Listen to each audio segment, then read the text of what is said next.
서로 옆에 분들하고 인사 한번 합시다. 알겠습니까?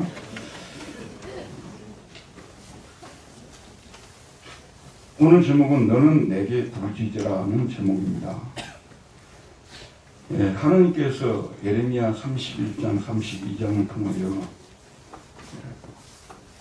예레미야를 통하여 새 언약의 도래에 대해서 예언하게 하셨습니다. 예레미야는 하나님의 말씀대로 이스라엘 백성들에게 새 언약이란 말이 너무너무 중요해요. 이게 여러분 구약을 뭐라고 하죠? 자주 말씀드리지만 올드 테스타먼트라고 하죠. 옛 언약. 그리고 신약을 뭐라고 합니까? 뉴 테스타먼트, 새 언약. 이게 성경을 관통하는 중요한 단어가 카버넌트 혹은 프라미스, 언약. 이게 너무너무 중요한 단어예요. 이제 새 언약을 말씀하시는데 여러분 이 새 언약의 시대가 도래했다는 것은 무엇을 의미하냐 그러면요. 하늘 문이 열린다는 뜻이요. 기도의 문이 열린다는 뜻입니다. 하늘 문이 열리고 기도의 문이 비로소 열리기 시작했다는 거예요. 이스라엘 백성들은 하나님과 맺은 언약을 파기한 결과로 하늘 문을 닫히게 만들었고 따라서 하나님께 기도도 올릴 수가 없었습니다. 여러분 하늘 문이 열려야 기도도 올라가는 것입니다. 열왕기상 18장부터 나오는 엘리야 이야기 아시죠?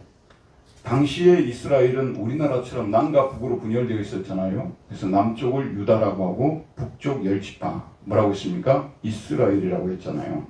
그런데 그 이스라엘의 그 역사에 있어서 가장 악한 왕이 7대 왕이었던 아합 왕이었습니다. 여러분 아시죠?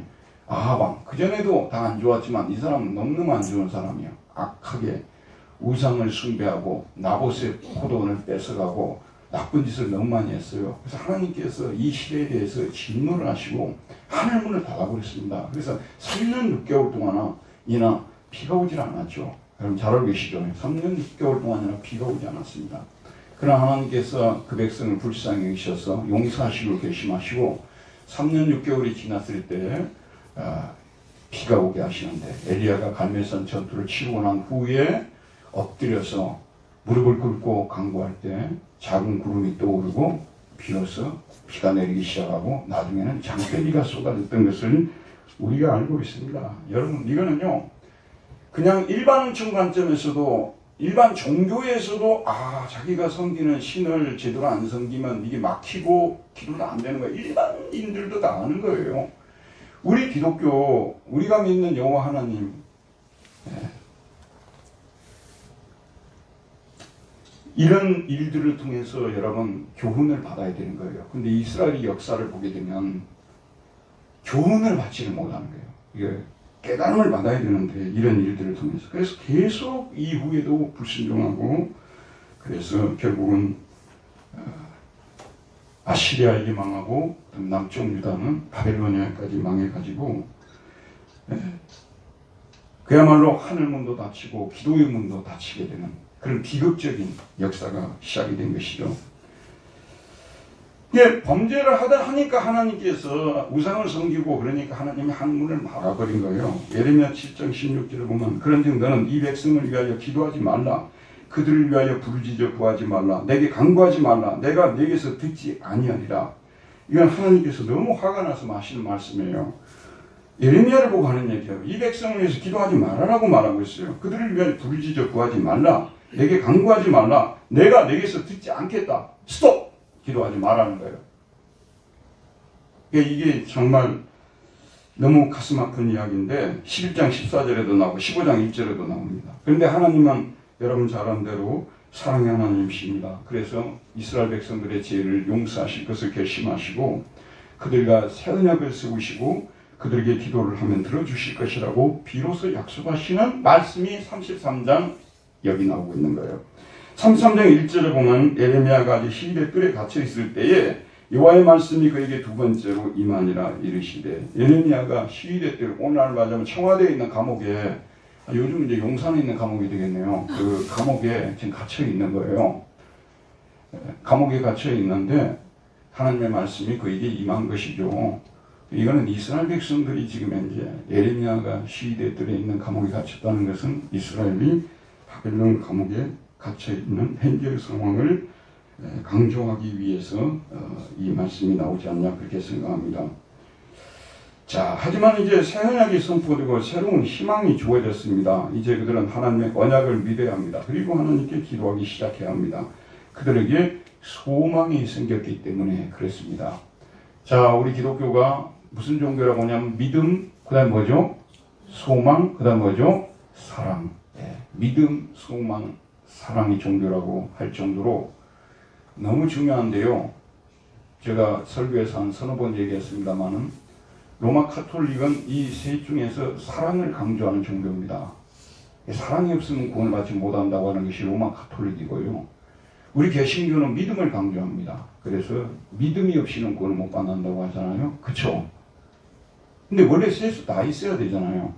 근데 안타깝게도 가운데 소망이 빠져버렸어요. 참 이 단어는요, 여러분들이 소망이라는 단어만 생겨도 소망이 생길 정도예요. 저는 소망이라는 단어를 너무 좋아하거든요. 역경과 어려움 속에 있는 사람들에게 항상 방황하지 말아라고 소망이 있다고 그렇게 권고하고 그렇게 합니다. 한번 생각해 보세요. 저는 사업을 해가지고 크게 망해본 적이 없어요. 그런데 우리 주변에 보면 사업을 해가지고 진짜 빚더미에 앉은 분들이 있잖아요. 저는 그분들 심정을 사실 헤아릴 수가 없어요. 근데 그분들이 얼마나 힘들까 하는 생각은 제가 해보는 거죠. 사업을 하다가 빚더미에 앉아버렸단 말이에요. 빚은 계속 쌓여가고 또 이자는 또 계속 또 지불해야 되고 그 고통이 이루 말할 수 없을 것이라고 생각해요. 저는요. 목사가 무슨 돈을 돈노를 해가지고 제가 무슨 빚을 질 일이 있겠어요. 그러니까 내가 이걸 경험을 못한 건데 한번 생각을 해보라고 막 연습곡 같은 문학 같은 걸 통해서 우리 간접적으로 경험을 하잖아요. 굉장할 겁니다. 이게 이제 빚더미에 앉아서 빚 갚을 소망이 없는 거예요. 계속 거기에 주저앉아 있는 것입니다. 그러다가 어떤 요즘 잘 나가는 김창옥 씨 같은 이런 소통 전문가 이 사람이 한 수강을 들었어요. 아니면 또 유명하다는 어떤 목사님의 설교를 들었어요. 근데 거기서 자기에게 딱 잡히는 말이 들어오는 거예요. 야, 이거구나. 내가 이 말씀을 들으니까 소망이 생기는구나. 그런 생각이 들겠죠. 그렇게 되면은 그 소망이 생기기 때문에 이제 이렇게 주저앉아 있지 않고 일어나야 되겠구나 하는 생각을 갖게 되고요. 그러면 내가 빚을 어떻게 갚아야 할 것이냐 생각까지 하게 되면서 적어도 내가 일어나는데 조금이라도 도움을 줄 수 있는 사람을 찾아가게 되어 있는 거 이게요. 도움을 요청하게 되고요. 도움을 요청한다는 말이 기도한다는 거 아니에요? 도움을 요청한다는 게 기도한다는 거예요. 이게 기도라는 말은 사실 이게 번역이 정말 좋은 번역인가 항상 저는 이게 별로 그렇게 마음에 들지 않아요. 도움을 요청한다. 이게 훨씬 더 와닿는 표현입니다. 도움을 요청하게 되는 거예요. 하나님과 관계도 마찬가지입니다. 죄를 짓고 나면 무슨 문제가 생기냐고만요. 기도의 문이 닫혀버려요. 그래서 기도를 하려고 해도 기도가 안 되는 거예요. 여러분 기도를 쭉 지금 쉬고 방학하신 분들 보면요. 기도의 문이 막혀가 기도가 안 되니까 방학하고 있는 거예요. 기도가 되면은 재밌을 거 아니에요? 기도가 안 되니까 지금 막혀 있는 거 아니에요? 왜 이렇게 기도가 막혀 기도가 안 되지? 당연히 기도가 돼야 되거든요. 매일 기도해야 되고요. 기도할 때 그냥 기쁨이 막 하늘로부터 내려와서 내 심령 속에 넘치고 막 그래야 되는데 이게 안 되는 이유는 뭔가 막혀 있는 거 아니겠어요? 막히게 만든 죄가 있기 때문 아니겠어요? 그러다가 어느 날 말씀을 듣는데 아마 연말쯤 돼서 12월 첫째쯤 돼서 분당교회 와서 말씀을 듣는데 내가 왜 막혔는가 이게 이제 원인 진단이 되는 거죠. 그래서 내 마음속에 내가 죄를 회개해야 되겠구나. 하나님 앞에 죄를 뉘우치기 시작합니다. 자, 죄를 뉘우치면서 말씀을 읽으니까요. 말씀이 드디어 쏙쏙 들어오기 시작하면서 말씀이 들어오니까 내 안에 소망이 드디어 생기기 시작합니다. 그래서 그 다음부터는 엎드리게 되는 거예요. 이게 순서가 다 있습니다. 소망이 있다는 생각이 들어야 기도도 하고 싶어지는 것입니다. 에레미야는 새 언약에 관한 말씀을 듣자 소망이 생겼습니다. 그러자 그는 기도할 마음도 생겼어요. 그런데 하나님께서 그의 이 마음을 헤아리시고 그에게 기도하라는 말씀을 주십니다. 더 이상 주저 말고 기도하라. 기도해봤자 뭐하냐 그 말이에요. 사실 에레미야는 이 백성 망한다 하다가 결국은 잡혀가지고 감옥에 간 거 아니에요? 그런 상황에서 뭐 예레미야 기도 제목이 뭐 있었겠어요? 그런데 하나님께서 이제 내가 내 백성을 용서했고 내가 그들과 새 언약을 내가 체결할 테니 이제 일어나서 기도하라고 하니까 예레미야가 기도할 생각이 생기는 거예요. 그런데 하나님께서 먼저 아시고 예레미야에게 말씀하십니다. 33장 2절 우리 큰 소리로 한번 읽어보도록 합시다. 33장 2절입니다. 시작. 이를 행하시는 여호와 그것을 만들며 성취하시는 여호와 그의 이름을 여호와라 하는 이가 이와 같이 이르시느니라. 여기서 이름 계획을 말합니다. 하나님은 계획을 세우시고 그 계획에 따라 일을 행하시는 분이십니다. 그 계획의 초안을 만들고 그 계획을 집행하시고 그 계획을 완성하시는 분이십니다. 자, 인간은 원래 혼자서 이런 일을 할 수가 없어요. 이스라엘과 하마스의 이 분쟁을 저는 그 장벽 있잖아요. 장벽이 그냥 우리나라에만 있는 줄 알았어요. 베를린에만 있는 줄 알았어요. 왜 베를린 장벽 제가 자주 가봤잖아요. 그런데 지난번 그 세계사 공부를 해보니까 그 이스라엘이 팔레스타인 사람들 못 오게 막아놓은 장벽은요. 오늘 저녁에 여러분 돌아가셔서 그거 쳐보세요. 그 장벽 쳐보면 어마어마한 길이의 높이의 장벽이 거기에 누워있더라고요. 참. 근데 그런 걸 하는 일을 어떻게 혼자서 하겠어요? 아무리 뛰어난 사람도 혼자서 못합니다. 그런데 그걸 혼자서 행하실 수 있는 분, 유일한 분이 하나님이십니다. 하나님은 그렇게 할 수 있는 분이십니다. 그러면서 하나님이 자신의 이름을 말씀하시는데 나는 누구라고 말씀하십니까? 그의 이름을 여호와라. 여호와라는 뜻은 무슨 뜻입니까? I am that I am이죠. 스스로 계신 자라. 그런 뜻으로 번역이 됩니다. 출애굽기 6장에 하나님께서 자신의 이름을 여호와로 계시하는데 나는 스스로 계신 자니다. 이렇게 말씀하셨다는 것이죠. 영원히 존재하는 변함없는 분이시라는 거예요. 자존하는 분이시고요. 자, 여러분 저를 한번 보시기 바랍니다. 근데 이게 하나님이 바로 부르짖으라고 말씀하시지 않으시고 먼저 자신이 어떤 분이신가를 말씀하시는 이 부분이 굉장히 중요해요.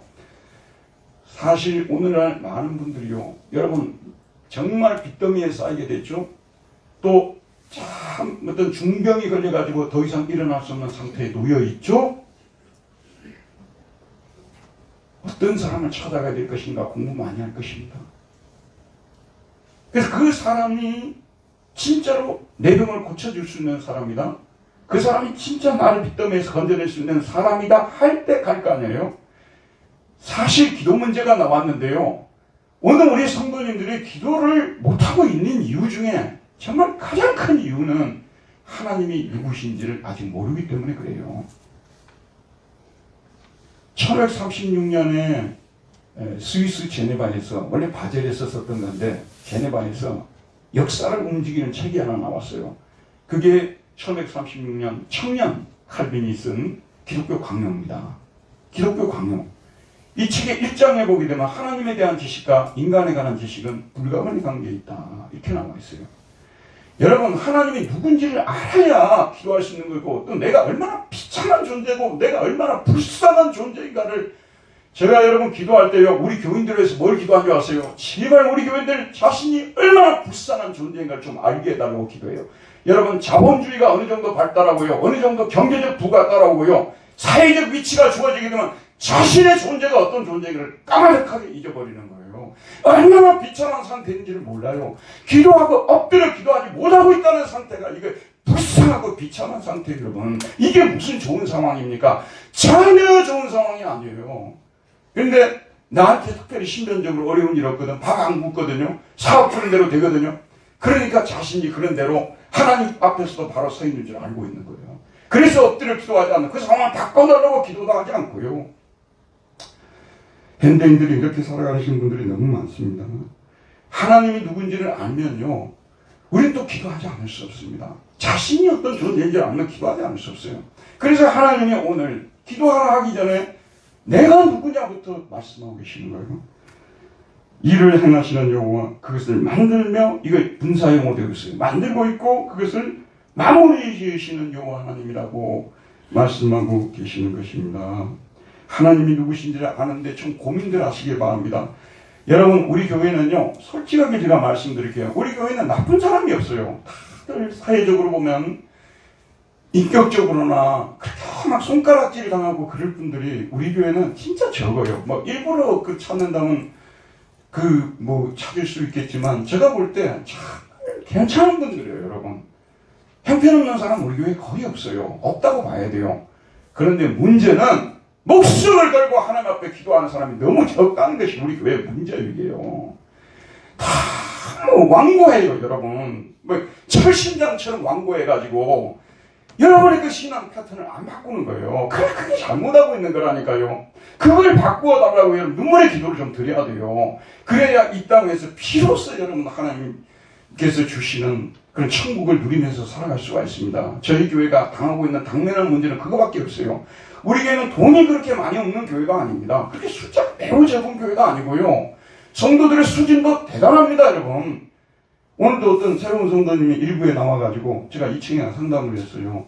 그랬더니 어떻게 해서 교회 오게 됐냐 그러니까 교회에 대한 평가가 굉장히 좋아서 좋은 소문을 듣고 저쪽 분당동에 사는데 지금 4주째 나왔어요. 그래서 제가 책 2권 드리고 그 와이프하고 얘기해서 결정한다고 그러더라고요. 그래서 뭐 쫓기지 말고 생각하시고 결정하라 그랬어요. 여러분 우리 교회는 크게 어떤 흠집이 없는 교회예요. 그런데 문제는 하나님에 대한 그 열심과 이런 것들은 굉장히 약해요.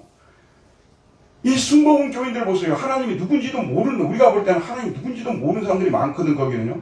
그런데도 막 부러짓고 막 이렇게 하는데, 제가 다 목회를 잘못해서 그렇죠.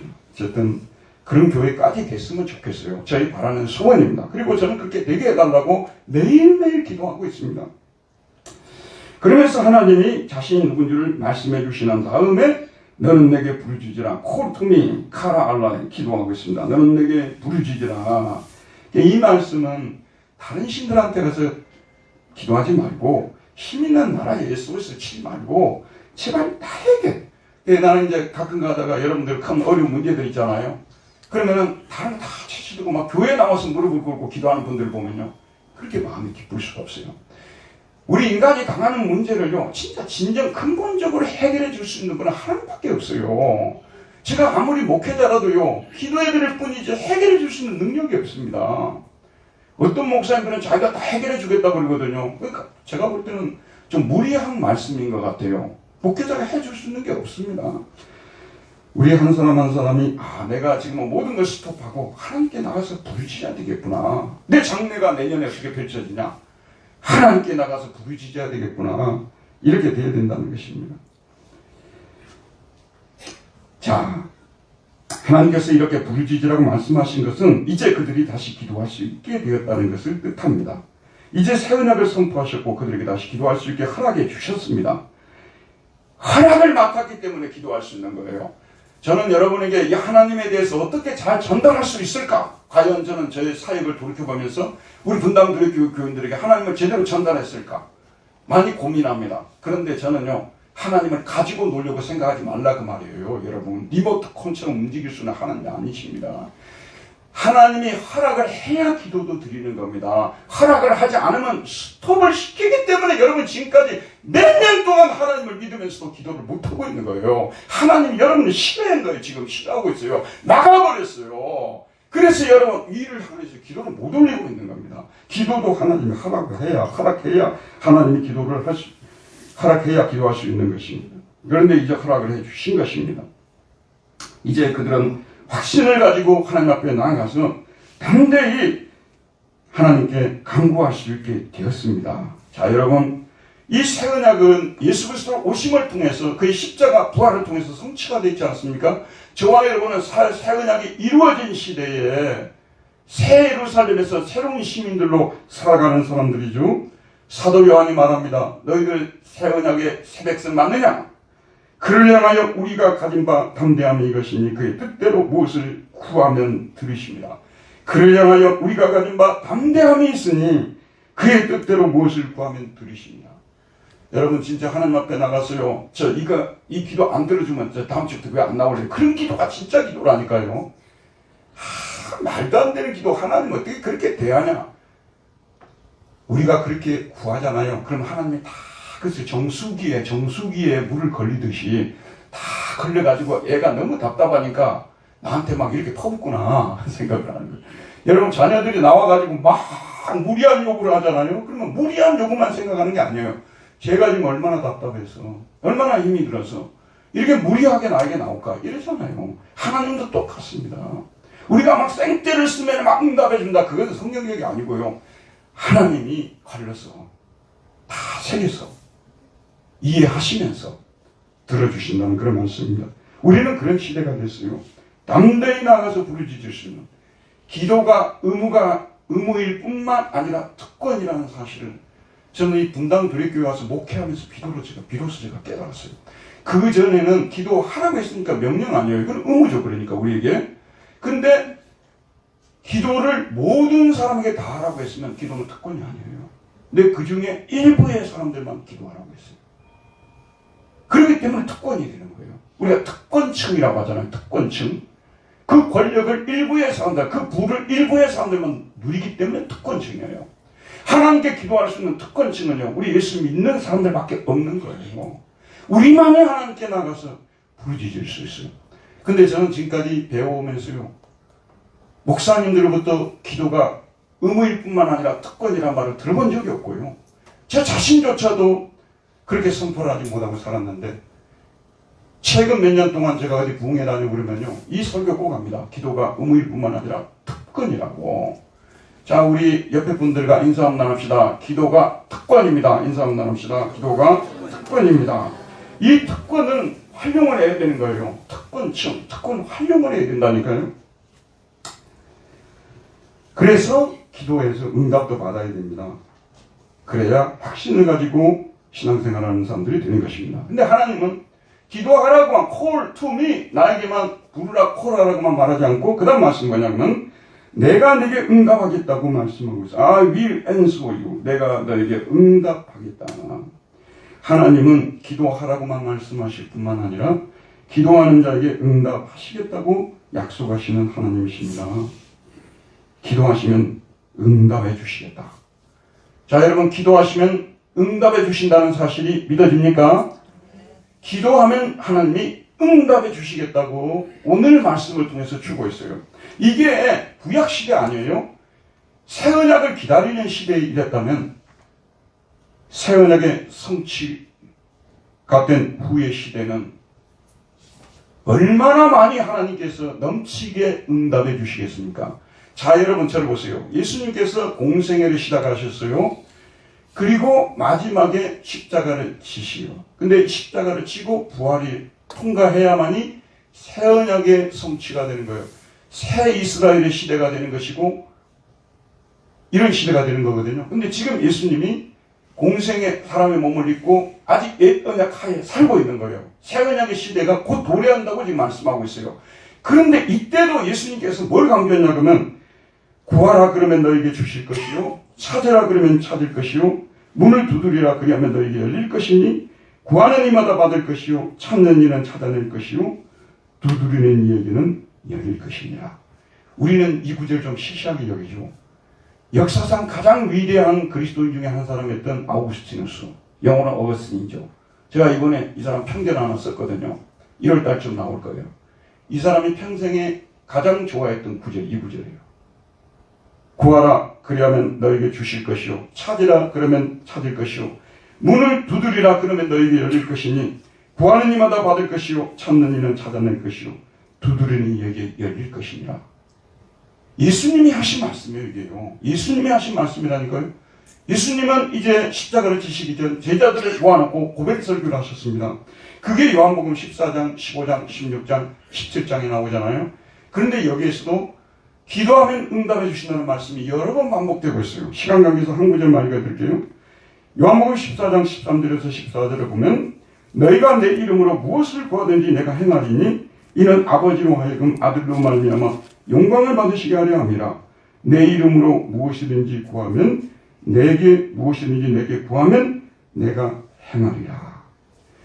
자, 이거 예수님이 돌아가시기 전에 고벨 설교에서 마지막으로 부탁한 거예요. 예수님이 떠난다니까 너무 슬픈 거예요. 걱정하지 마라. 너희들이 구하면 성령을 보내줄 것이고 너희들이 필요할 때마다 구하면 내가 너희들에게 응답해 주겠다. 유언적으로 예수님께서 말씀하신 겁니다.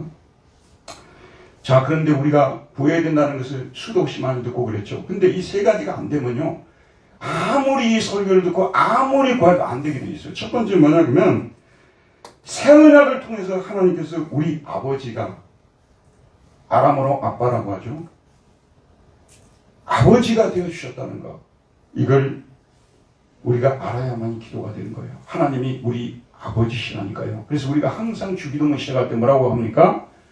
하늘에 계신 우리 아버지여. 히라보는 파테르. 이 영어에서 파더가 여기 나오는 파테르. 아람어, 예수님은 이 땅에 계실 때 아람어를 사용하셨거든요. 아빠라고 하잖아요. 하나님이 우리 아버지가 되셨다는 사실에 대해서 얼마나 많은 사람들이 못 믿고 있는지 몰라요, 여러분. 개신교가 사실은 종교개혁을 일으켜서 카톨릭으로부터 나온 이유가 뭐냐면요, 카톨릭 교회에서, 로만 카톨릭 교회에서 하나님을 너무 무서운 분으로 만들어버렸어요. 너무 접근할 수 없는. 여러분 잘 들으세요. 이건 사실이거든요. 사제들만 교황을 비롯한 사제단만 하나님께 접근할 수 있어요. 일반인들은 하나님께 접근하려면 사제들을 통해서 접근해야 돼요. 저 말 알겠죠? 이게 카톨릭의 계급주의거든요. 근데 우리는 그걸 어디에 성경이 그런 얘기를 했냐고 하면서 중간을 싹 없애버린 거예요. 누구든지 예수의 이름으로 아버지 하나님께 나갈 수 있다고 선포한 거예요. 그게 종교개혁입니다. 사제의 도움 없이, 통과하지 않고 하나님께 바로 나갈 수 있는, 아버지라 부를 수 있는 시대. 그 다음 두 번째, 구해봤자 응답해 줄 것이 별로 기대가 안 되는 거예요. 그래서 사람들이 못 구하는 거예요. 구하면 될 건데 구해봤자 뭐 응답해 주겠어? 해서 안 구하는 거죠. 그 다음 세 번째, 여전히 죄를 떠나지 않고 불순종의 삶을 살면요, 구할 수가 없어요. 자녀를 키우면서요, 이 자녀가 늘 그러진 않겠지만 한동안 게임에 너무 깊이 빠졌어. 새벽 4시까지 게임하다가 학교 가고 그런단 말이에요. 그 아이가 어떻게 부모님한테 뭘 달라고 서프리케이션, 이게 간청할 수 있겠어요? 할 수가 없습니다. 우리 그리스도인에게 제가 이런 설교를 100번을 해도요, 기도할 수 없는 이유가 있어요. 그게 뭐냐면 하나님과 자기 자신 사이에 엄청난 지금 죄가 여기 싹 쌓여가지고, 이게 말하자면 기계가 작동이 돼야 되는데 이게 너무 거기에 먼지나 이런 것들이 쌓여가지고 전기를 꽂아도 이게 돌아다가 말고 그런 거하고 똑같은 거예요. 그래서 기도 응답을 받으려는 사람은 하나님께 혹시 기도가 올라가지 못하게 막고 있는 그런 지혜가 없는가, 이걸 우리가 발견하고 회개해야 됩니다. 그러면 아버지 하나님께 확신을 가지고 기도할 수 있고 응답도 받을 수 있는 것입니다. 그럼 하나님은 어떤 응답을 주시느냐? 3절 말씀 보도록 할게요. 마지막 한 번만 더 읽읍시다. 3절입니다. 시작. 너는 내게 복을 주지라. 내가 내게 응답하겠고 네가 알지 못하는 크고 은밀한 일을 보이시리라. 여기 보면 기도하면 하나님이 응답을 하시겠다고 말씀하시는데, 크고 은밀한 일, 거둘노트고 버출노트라고 되어 있는데 크고 은밀한 일을 보인다고 나와 있어요. NIV 역본에서는 Great and Unsearchable Things라고 되어 있습니다. 크고 찾을 수 없는 일들. 독일어 루터판에서는 크고 강력한 것들, 이렇게 번역을 했습니다. 자, 그 일이 무엇인지 우리는 추측할 수 있을 뿐입니다. 자, 1차적으로는 뭐냐면요, 크고 비밀한 일이 뭐겠습니까? 지금 현재 이들은 바벨론의 포로 생활을 하고 있습니다. 다시 용서를 받고 회복이 돼서 예루살렘에 돌아가서 집도 짓고 예전에 잃어버렸던 명성도 회복하고, 그것이 크고 비밀한 일 아니겠어요? 그게 바로 어디에 나오냐면 4절부터 9절까지. 이게 뭐냐면 크고 비밀한 일의 내용이에요. 그게 뭐냐면 하나님이 벌을 줬지만 여러분들의 죄를 용서하고 다시 고국으로 돌아가게 해서 이 성읍이 세계 열방 앞에서 나의 기쁜 이름이 될 것이며 찬송과 영광이 될 것이요, 그들은 내가 이 백성에게 베푼 모든 복을 들을 것이요, 내가 이 성읍에 베푼 모든 복과 모든 평안으로 말미암아 두려움에 떨리라. 평판이 너무 좋은 교회로 만들어주겠다, 그런 말씀. 평판이 너무 좋은 나라로 만들어주겠다고 이렇게 하나님께서 말씀하십니다. 그 다음에 두 번째, 크고 비밀한 일은 뭐냐면요, 앞으로 메시아의 시대를 내다보면서 말씀하시는 거예요. 사실 이스라엘 백성들 이 말씀을 받는 에레미야조차도요, 유대인들 말고 이방인들이 구원을 받는다는 것은 상상할 수 없는 일이에요. 근데 어떤 역본에 시크릿이라고 번역해 놨잖아요. 이 뭐냐면 하나님이 이방인 구원을 이미 하나님 비밀 계획 속에 넣어놨어요. 그래서 나중에 유대인과 이방인으로 구성된 예수 믿는 사람들이 모인 유니버설 처치, 우주적인 교회가 세워질 것에 대해서 지금 예레미야나 이스라엘 백성은 꿈에도 생각을 못하고 있는 거 아니겠어요? 저희 교회가 언젠가는 이 지하를 벗어나서 우리 예배당도 짓고 많은 사람들이 모여서 예배를 드릴 거란 크고 은밀한 일을 말씀드리면 어떠실래요? 아멘이 됩니까? 또 이런 일은 전혀 안 된다고 볼 수 없기 때문에 개연성으로도 우리가 아멘할 수 있겠지만 이방인들이 들어와가지고 우주적 교회가 이루어진다는 사실을 생각하면요, 참 믿기가 어렵죠. 근데 그런 일이 일어날 것이라고 하나님이 말씀합니다. 그 다음 세 번째, 이 말씀은 또 개인적으로도 적용을 시킬 수 있어요. 우리가 하나님 말씀을 적용을 시킬 때요, 우주적으로도 적용을 시켜야 되고 교회적으로도 적용을 시켜야 되고 개인적으로도 적용을 시켜야 돼요. 그래서 예레미야서에 보면 나는 가족의 하나님은 패밀리의 하나님이라는 말씀이 나와요. 그러니까 각 가정을 그 이후에 예레미야 네갑의 가정이 직접 등장하거든요. 하나님이 가정의 하나님이 되시고 그리고 개개인의 기도를 들으시는 하나님이시라는 말씀입니다. 이게 저와 여러분에게도 개개인을 향해서도 하나님은 크고 놀라운 계획을 가지고 계신 분이세요. 여기 앉아 계신 분들 모두가 다 동의하시겠습니다만은 저도 시골에서 이 섬에서 기많은 마을에서요, 예수를 믿을 때 하나님께서 내 인생에 펼치실 크고 비밀한 일에 대해서 전혀 몰랐습니다. 요즘 말로 1도 몰랐습니다.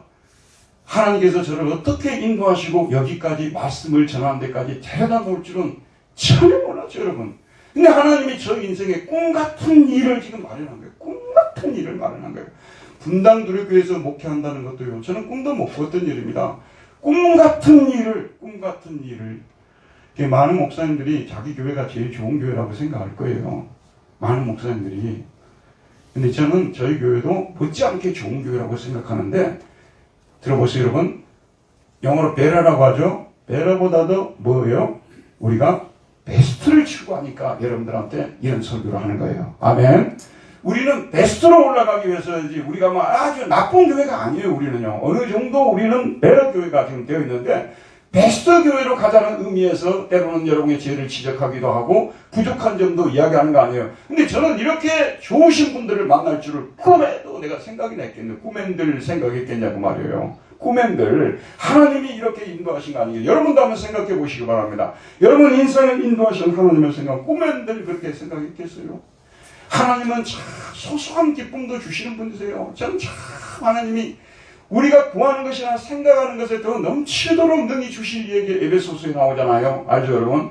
구하는 것이나 생각하는 것에 심지어 또 넘치도록 또 주시는 분이세요. 제가 최근에 윗사람한테 자전거를 제가 타다가 한 2번 사고를 당했어요. 그래가지고 돈도 물어주고 몇 년 동안 그냥 돈이 없으니까 조금씩 해갖고 몇 년 동안 물어주기도 하고 아주 힘든 세월을 보냈어요. 난 자전거는 안 타겠다 하다가 요즘 와서 자전거 좋다는 얘기를 자꾸 들으니까 나도 자전거 한번 타면 어쩔까요? 우리 사람한테 그 얘기를 꺼냈어요. 일주일도 안 됐는데 우리 집에 자전거가 하나 들어왔어요. 우리 교회 어느 집사님이 자전거를 타시는데 자전거를 바꾸기로 했대요. 근데 제가 볼 때 새거나 다름이 없는데 바꾼다고 이게 목사님 집에 드린다고 해서 갖다 준 거예요. 그래서 제가 그걸 타면서 얼마나 기뻤는지 모릅니다. 이 생각하는 것에 넘치도록 능히 하시는 이에게 자전거가 또 너무 좋은 자전거가 돼서 너무 감사하고요. 한 가지만 더 이야기할게요. 오늘 이제 오신 분하고 상담을 하면서 제가 쓴 밤에 찾아온 손님을 제가 드리면서 이 책이 그래도 좀 괜찮은 책이라고 소개하면서 이 책 쓰고 나서 있었던 간증을 하나 했어요. 사실 저하고 이 수원에 사시는 분인데요. 일찍부터 저하고 알고 지냈고 또 예전에 그 다니던 교회 함께 다녔기 때문에 가끔씩 만나 식사하고 그랬어요. 근데 그분이 항상 목사님, 이분은 한 30년 이상 다니신 분이어서 일본에 대해서 이분만큼 많이 아는 사람 본 적이 없어요. 일본 통 중에 통입니다. 근데 맨날 말로만 그냥 일본 한번 모시고 가야죠. 맨날 그러더라고요. 속으로 있다가 모시고 가지. 그랬죠. 그랬는데, 그 책을 읽고 나서, 제가 드렸더니 읽고 나서, 문자에다가 막 좋은 말들을 많이 기록해 오셨더라고요. 좋은 말들을 많이 기록해서, 그동안 목사님 쓴 책들이 다 어려워서 제가 받아만 놓고 읽지를 못했는데, 그냥 이 책은 제가 읽게 돼서 처음부터 끝까지 읽었는데, 제가 많은 은혜를 받았습니다. 그렇게 하면서, 목사님, 일본 모시겠습니다. 그렇게 해서 작년에 제가 일본을 갔다 온 거예요. 3박 4일 동안 그냥 그분이 고베에서부터 시작해갖고 오키나와 아니고 오사카 이렇게 그 다음에 뭐죠 일본 가장 신라 같은 도시 거기 어디죠? 예? 교토가 예전에 수도였다고 그러더라고요. 일본의 수도. 거기를 가야 일본 문화를 제대로 볼 수 있거든요. 저는 학교에서 신사에 대해서는 많이 가르쳤어요, 애들한테. 근데 신사를 제가 제대로 본 적은 일본에 가서 봤어요. 근데 진짜 마을마다 신사가 이 대학을 보니까 우리 있는 마을 예배당이더라고요. 교회 예배당 있잖아요. 그게 신사더라고요. 근데 그런 것도 제가 일본에 가서 많은 도전을 받고 배웠는데 이게 이렇게 됐어요. 그런 하나님께서 소소한 기쁨을 주시더라고요. 이런 것 때문에 솔직히 조금 목회를 하면서 조금 이렇게 침체되고 좀 힘이 빠지려 할 때마다 하나님께서 이런 소소한 기쁨을 주시는 겁니다. 여러분, 제가 이 말씀을 드리는 것은요, 제가 아까 이분이 예전에 백준영교회 이재철 목사님 교회를 다녔더라고요. 나하고 상담하신 분이. 제가 최근에 이재철 목사, 여러분도 이재철 목사님 설교 들어보세요. 그분은 바른 말만 골라서 하는 분입니다.